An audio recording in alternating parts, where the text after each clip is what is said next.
अस्सलाम वालेकुम, कैसे हैं आप सब। उम्मीद करती हूँ कि सब ठीक होंगे। आज मैं आपके साथ जो रेसिपी शेयर करना चाह रही हूँ वो है खीर के रिलेटेड। ठीक है, तो जी आज मैं आपको बताऊंगी कि सबसे मज़ेदार खीर और यमीएस्ट खीर और खोया खीर किस तरह तैयार करते हैं।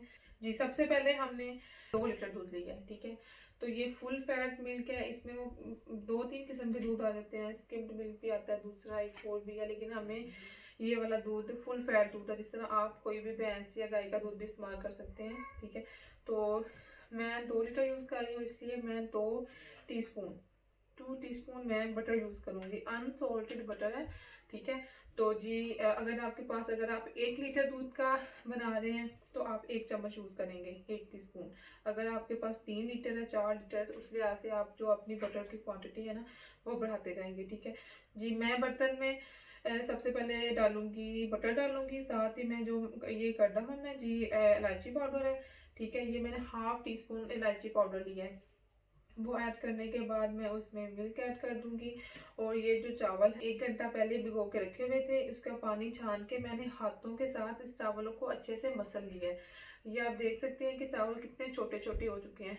ठीक है, तो जी अच्छे से कोई ज़रूरत नहीं है कि आप चावलों को ब्लेंड करें, क्योंकि ब्लेंड करने से एक वो और तरह की फॉर्म हो जाती है खीर की। लेकिन जिस तरह अगर आप चावल को 1 घंटा भिगो के तो अच्छे से उसका पानी निचोड़ेंगे, निचोड़ने के बाद उसको हाथों से इस तरह करके हाथों से मसल लेंगे तो इस फॉर्म में आ जाएंगे चावल।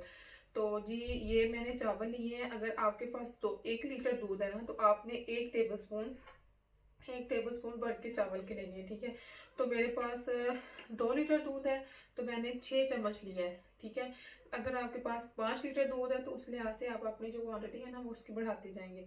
और ये मेरे पास जी काजू हैं और बादाम है। आप इसे ब्लेंड बिल्कुल नहीं कीजिएगा, क्योंकि अगर आप ब्लेंड कर देंगे तो ये पाउडर फॉर्म हो जाएगी, जो बिल्कुल पता ही नहीं चलता जी हाँ इसमें डालना हुआ कि नहीं। इस तरह आप इसके पीसीस होंगे, ये देखिए इस फॉर्म में होगा ना, तो फिर वो हम खाएंगे, हमारी मतलब जिस तरह हमारे मुंह में आएंगे तो वो बड़ा अच्छा ना एक लगता है। ये जो मैंने शुगर ली है, मैंने 1 कप लिया है। तो इसके बाद ये हमारे पास पिस्ता है, जो हम इसकी कटिंग करके तो खीर तैयार होने के बाद हम ऊपर इसकी गार्निश करेंगे। तो जी मैं अब आपको बताती हूँ कि हम किस तरह रेडी करते हैं। जी मैंने बर्तन ऊपर चढ़ा दिया, गर्म हो रहा है और जो मेरी स्पीड है वो फुल है। और इसमें हम बटर ऐड करते हैं।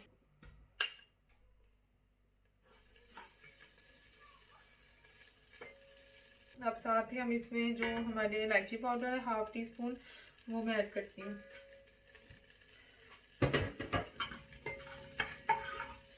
ये मक्खन डालने की वजह से आपकी खीर में एक हट के इसका टेस्ट आएगा और एक इसमें बड़ी अच्छी किस्म की जो सॉफ्टनेस है ना वो आ जाएगी।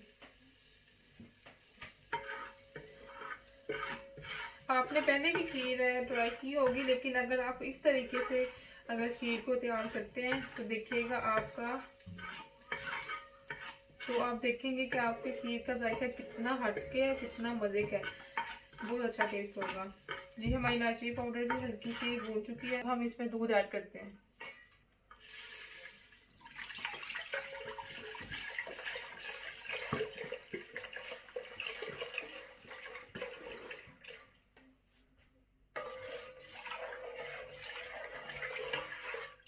अब ज़रा दूध में बॉईल आ ले, बॉईल आने के बाद हम इसमें चावल भी ऐड करेंगे। और उसके बाद जो हमारे पास बादाम और काजू हमने छोटे छोटे पीसेस में करके रखा हुआ है वो भी इसमें ऐड कर देंगे। बॉईल आ चुका है, अब हम इसमें ऐड करते हैं। उसके बाद जो हमारे बादाम और काजू थे वो भी हम इसमें ऐड कर रहे हैं। ऐड करने के बाद हम इसमें अच्छे से चम्मच चलाएंगे। चम्मच चलाने के बाद जो जैसे ही हमने स्पीड को रखा था स्टार्टिंग से, इसी तरह हमारी स्पीड अभी तक भी है। और जैसे ही हमने जैसे ही हमने चावल और ये जो हमारे ड्राई फ्रूट्स हमने ऐड किए हैं, साथ ही हम अपनी जो आंच है, जो हमारी चूल्हे की स्पीड है, हम इसको आहिस्ता कर देंगे। बेहतर रहेगा तो आप मीडियम से लो तक करें, लेकिन अभी हम स्टार्टिंग में थोड़ी मीडियम रख के उसके बाद हम लो पे कर देंगे, क्योंकि जितनी ही आहिस्ता स्पीड पे, आहिस्ता आंच पे हमारी खीर बनेगी, उतनी ही खीर अच्छी होगी और एक खोए की फॉर्म इख्तियार कर जाएगी। अब हम इसमें ऑन एंड ऑफ जो चम्मच है वो चलाते रहेंगे, और क्योंकि अगर चम्मच ना चलाया तो हमारी खीर नीचे से लग सकती है और जिससे हमारी खीर का कलर ख़राब हो सकता है। और अब हम आहिस्ता ही आंच पे, अभी तक मीडियम है, और 10 से 15 मिनट के बाद हम इसकी जो स्पीड है हम लो कर देंगे और आहिस्ता ही आंच पे पकती रहेगी।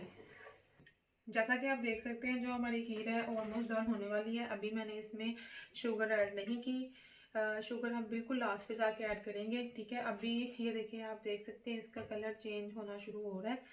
अभी मैं इसे और हल्की आंच पे ना इसी तरह बनाती रहूँगी। ये बिल्कुल आस्ता स्पीड पे पक रही है और इसका जो दूध है वो बिल्कुल सूख चुका है, ठीक है। और इसका कलर भी चेंज होने लग गया, क्योंकि जब हमने हल्की आंच पे रखा हुआ है तो वो जो दूध है वो खोए की फॉर्म में आना शुरू हो गया है। इसका कलर देख सकते हैं कि पहले की निस्बत कितना चेंज हो चुका है। इसी पॉइंट पे आके हमने अपना जो हमने शुगर है वो ऐड करनी है, ठीक है।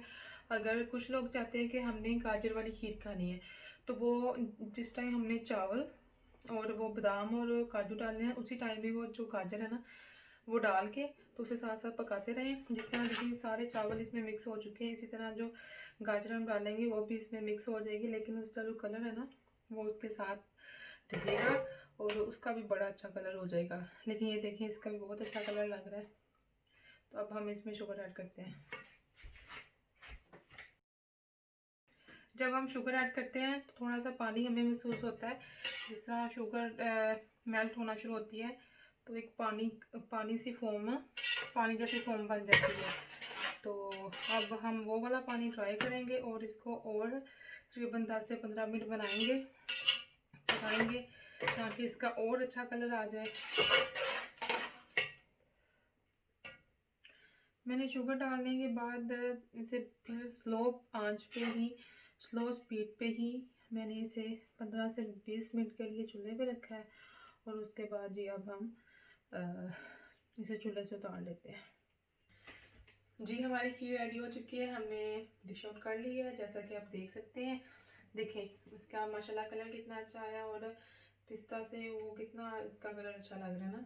तो आई होप आपको मैं जिस तरह मैंने बनाई है आपको पसंद आई होगी और आप ये घर में ज़रूर ट्राई कीजिएगा।